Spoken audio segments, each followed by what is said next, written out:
O relacionamento com o banco só é bom quando você abre conta, quando você contrata algum serviço, né? Quando está tudo em dia, quando você está pagando tudo certinho. Se por uma infelicidade você precisa ficar devendo, aí as dificuldades começam a acontecer. Cobranças insistentes, notificações. Tive uma cliente aqui que recebeu no mesmo dia mais de 40 ligações de cobrança.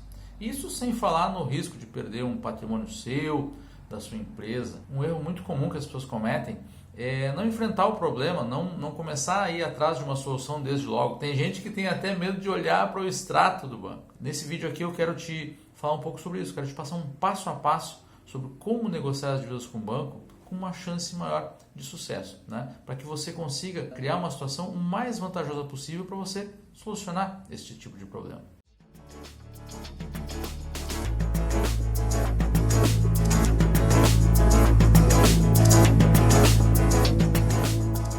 O primeiro passo é você reunir a documentação, levantar os documentos que você tem relacionados àquela dívida, extratos, contratos, verifique que você tem, para que você comece a tomar pé da verdadeira situação. É bom lembrar que muitas vezes os bancos colocam alguns impedimentos, dificultam um pouco de fornecer toda essa documentação, mas é importante insistir, porque sim, você tem o direito de ter acesso aos documentos todos, para que você tenha pé, tome pé, consiga entender realmente qual é a sua situação, qual é o seu problema. O passo seguinte é que você faça uma estimativa de quanto você entende que deve ou quanto o banco entende que você deve. Pode ser, se for só um contrato, é mais simples. Em algumas situações são mais contratos com renegociações. Talvez seja o caso até de considerar, já nesse momento, contar com a ajuda de um especialista para fazer esse exame para você. Com base nesse exame, é bastante provável que você identifique alguns problemas que estão nos contratos que possam vir a auxiliar na sua argumentação, na sua negociação. Taxas de juros fora do que o mercado pratica, contratos que não estão presentes, que não estão assinados, que o banco realmente não tem esse documento, cobrança de tarifas indevidas, tem tarifas que são devidas, outras que são indevidas, inclusão de uma coisa que se chama venda casada. O banco condiciona para que você tenha um empréstimo, por exemplo, ele condiciona que você compre um determinado seguro que não precisaria ser necessário comprar, não seria necessário comprar. Este passo é muito importante. É importante que você faça uma avaliação do seu risco patrimonial, que você identifique, se você sabe fazer sozinho, ótimo, se não, se aconselhe com alguém, identifique se você tem bens que é possível que você perca para o banco, que o banco possa tomar esse bem para cobrar as dívidas. Lembre que o bem de família, aquele que você reside, é impenhorável, a menos que você tenha, por vontade própria, dado esse bem em garantia. Bem de família, além do que você reside, tem umas outras possibilidades, mas basicamente é o bem em que você reside.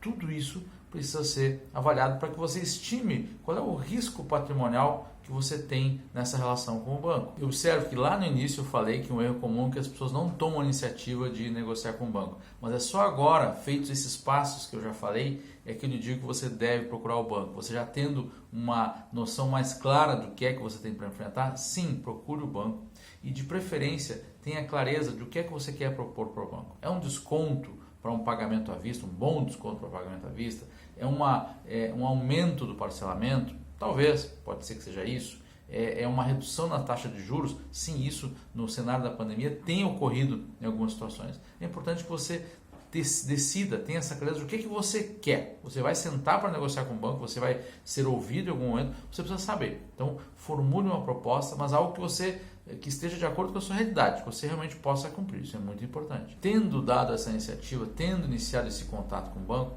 você terá iniciado um procedimento de negociação.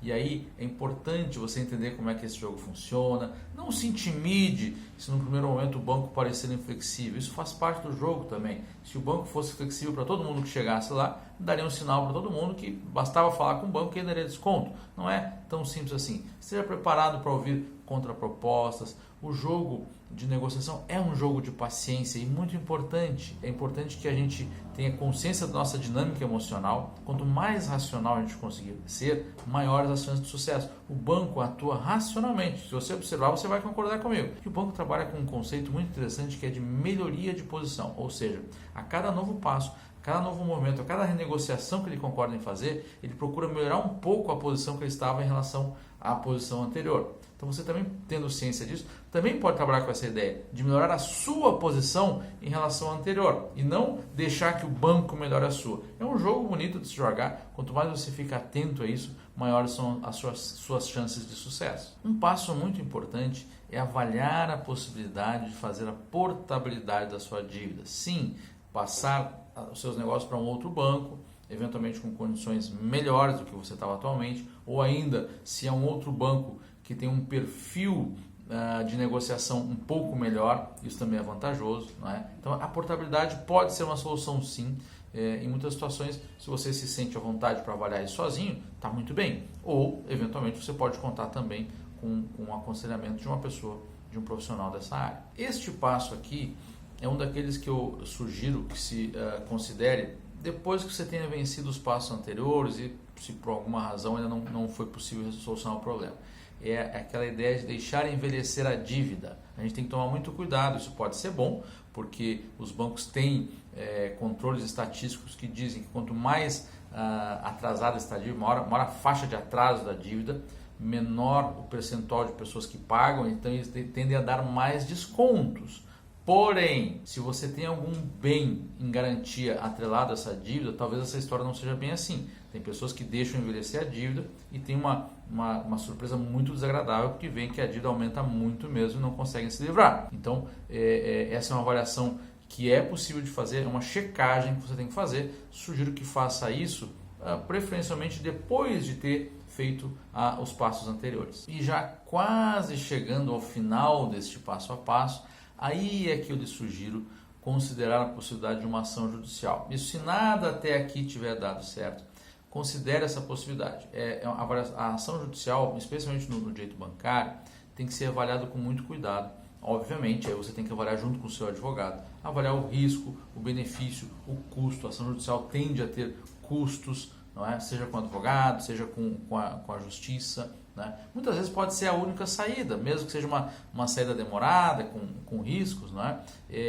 E a ação judicial tem essa característica, ela pode auxiliar na sua estratégia negocial como um todo. Claro, desde que seja uma ação judicial que tenha fundamento. Não dá para entrar com a ação só por entrar, tem que ser algo que faça realmente sentido, senão você vai piorar ainda mais a sua situação. E muitas vezes os bancos acabam dando um tratamento um tanto diferente para aqueles casos que estão judicializados, que tem uma ação judicial. Então, é sim o caso de considerar a possibilidade de uma ação judicial, desde que estejam presentes os requisitos para tanto. Eu deixei para o final para falar desse último passo, mas na realidade talvez ele seja o mais importante e na realidade você deve aplicá-lo já desde o primeiro momento. Esse passo diz como você saber controlar as suas finanças. Você precisa de alguma forma entender o que é que lhe levou a essa situação e procurar estancar essa situação. Então, controle ou retomar o controle. Identifique os seus gastos, verifique se há supérfluos, né? Para que você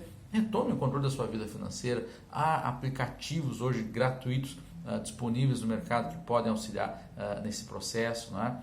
Isso é muito importante para que você retome a sua vida e chegue a um ponto em que você saia dessa condição de devedor para passar para uma condição de investidor. Você também terá condições de gerar uma sobra de dinheiros que você poderá aplicar para resolver essas dívidas que estão lhe incomodando tanto hoje. Então é isso aí, pessoal. Espero que vocês tenham gostado dessas dicas que eu dei aqui. Se você achou interessante, pode ter ajudado, curte aqui o nosso vídeo, compartilha com pessoas que você acha que podem ser útil essa informação, aproveitar essa informação. E se você quer aprender mais sobre essa relação com os bancos, sobre como negociar com bancos, dívidas bancárias, se inscreve aqui no canal para ser avisado sempre que a gente publicar novos conteúdos. Um abraço e até a próxima.